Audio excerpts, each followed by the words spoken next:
Hello and welcome back to my YouTube family. तो आज हम लोग देखेंगे किस तरह मैं एनालिसिस करता हूँ, एडवांस एनालिसिस मैं आप लोग के साथ आज यही अपना शेयर करूँगा और किस तरह आप लोग भी सीख सकते हैं मल्टीपल टाइम फ्रेम पे एनालिसिस करना। तो चलिए हम लोग स्टार्ट करते हैं। स्टार्ट करने से पहले मैं आप लोग के लिए कोई सा भी स्टॉक, कोई सा भी पर्टिकुलर इंडेक्स पे मल्टीपल टाइम फ्रेम में आप लोग ट्रेड कर सकते हैं और एनालिसिस भी कर सकते हैं। तो चलिए हम लोग देखते हैं। सपोज दैट कोटक बैंक का मैं चार्ट ओपन कर लेता हूँ कि किस तरह मैं मल्टीपल टाइम फ्रेम पे एनालाइज कर सकता हूँ। तो यहाँ पे सबसे पहले यहाँ पे टाइम फ्रेम है। तो टाइम फ्रेम आप लोग को मंथली पे चले जाना है। तो मंथली पे क्या देखना है कि मंथली सिस्टम पे कि किस तरह मार्केट का मोमेंटम है और किस तरह इस स्टॉक का पर्टिकुलर यहाँ पे जैसा कि दिख रहा है इस स्टॉक ने लॉन्ग टर्म में ओवर एंड ओवर ग्रोथ ही दिया है। जैसा कि आप लोग को दिख रहा है शुरुआती दौर में ही 2003 से लेकर के अब तक लॉन्ग टर्म में ये ग्रोथ पे ही है। तो अब हम लोग को इस पे एनालिसिस कैसे कर सकते हैं, तो यहाँ पे जनरली आप लोग को देखना ये है। तो मैं सबसे पहले वीकली पे चले जाता हूँ। तो वीकली पे मुझे क्या दिख रहा है, तो यहाँ पे जनरली आप लोग को दिख रहा है ये कहीं ना कहीं ये जो स्टॉक है ये अप ट्रेंड में, अप ट्रेंड के स्टॉक पे हम लोग को ये देखना है कि किस तरह हम लोग ट्रेंड लाइन ड्रॉ कर सकते हैं। तो यहाँ पे जैसा कि मैं क्या करता हूँ कि यहाँ पे एक सपोज एक ट्रेंड लाइन ड्रॉ करता हूँ। ट्रेंड लाइन ड्रॉ करने के बाद मैं ये चेक करता हूँ कहीं ना कहीं मार्केट जो है अप ट्रेंड में है, तो हम लोग को अप ट्रेंड में सिर्फ और सिर्फ बाइंग का ही अपॉर्चुनिटी ग्रैब करना चाहिए और ट्राई करना चाहिए कि मोमेंटम बाइंग साइड ही हम लोग को मिले। तो यहाँ पे जनरली दिख रहा है कि कहीं ना कहीं यहाँ से मार्केट क्या कर रही है, बाउंस बैक कर रही है। इस ट्रेंड लाइन को मार्केट क्या कर रही है, रिस्पेक्ट कर रही है।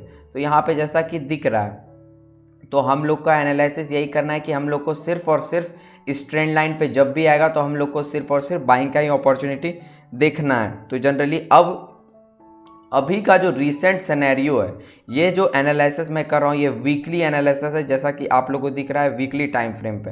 तो यहाँ पे जैसा कि दिख रहा है इस वीक में कहीं ना कहीं इस ट्रेंड लाइन पे क्या कर रही है मार्केट, रिस्पेक्ट कर रही है। तो मल्टीपल टाइम फ्रेम पे अभी वीकली खुला हुआ है।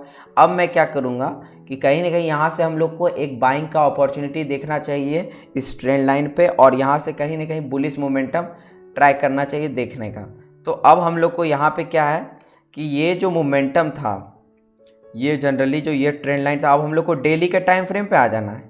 तो अब हम लोग का यही ट्राई रहेगा, अगर इस ट्रेंड लाइन से हम लोग एक और trend line, shorter trend line बनाते हैं, अगर यहाँ से ब्रेकआउट होता है तो फिर हम लोग यहाँ से एक बाइंग का अपॉर्चुनिटी देख सकते हैं और 10 to 11% या 20% भी हम लोग टारगेट अचीव कर सकते हैं।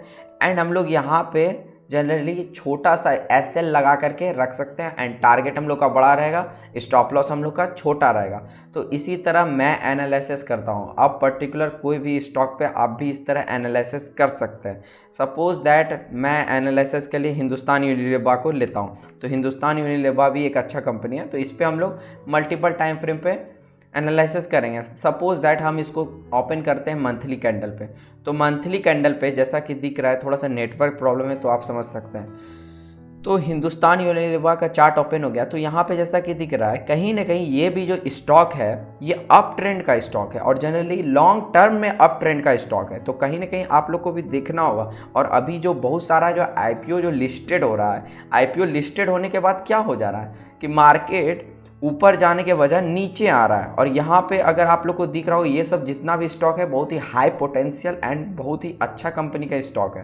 तो यहाँ पे जनरली क्या दिख रहा है कि ये लॉन्ग टर्म में, ये मंथली में लॉन्ग टर्म में ग्रोथ के ही पोजीशन पे। तो आप लोग को ऐसा स्टॉक को सेलेक्ट करके रखना है जो कि लॉन्ग टर्म में ग्रोथ दे रही है और आने वाले टाइम में भी देगी, क्योंकि हिस्ट्री रिपीट इटसेल्फ। तो यहाँ पे जैसा कि दिख रहा है कि कहीं ना कहीं ये जो स्टॉक है अप ट्रेंड का है। तो अब हम लोग को ये देखना है कि अप ट्रेंड का स्टॉक है। अब हम लोग को इसमें वीकली पे चले जाना है। तो वीकली पे जाने के बाद देखना है कि कहीं ना कहीं मार्केट क्या कर रही है, यहाँ पे सपोर्ट ले रही है, सपोर्ट ले रही है। इस ट्रेंड लाइन पे हम लोग एक ट्रेंड लाइन ड्रॉ करेंगे। तो जनरली यहाँ पे दिख रहा है कि एक ट्रेंड लाइन हम लोग ड्रॉ करते हैं। तो यहाँ पे ट्रेंड लाइन ड्रॉ करने के बाद इस ट्रेंड लाइन को क्या करिए, मार्केट रिस्पेक्ट कर रही है वीकली कैंडल पे। तो जनरली इसमें जितना भी कैंडल है सारे वीकली कैंडल है। तो यहाँ से मार्केट क्या करे, बाउंस बैक करे। तो अब हम लोग को क्या अपॉर्चुनिटी देखना चाहिए, अब हम लोग को अपॉर्चुनिटी ये देखना चाहिए कि अगर मार्केट, अब हम लोग डेली के टाइम फ्रेम पे चले जाते हैं। तो हम लोग को ये चेक करना है कि अगर मार्केट इस ये वाला जो ट्रेंड लाइन है मैं शॉर्टर टाइम पे ट्रेंड लाइन ड्रॉ कर देता हूँ, जिससे कि आप लोग को और भी अच्छे से बेनिफिट होगा और समझ में भी आएगा।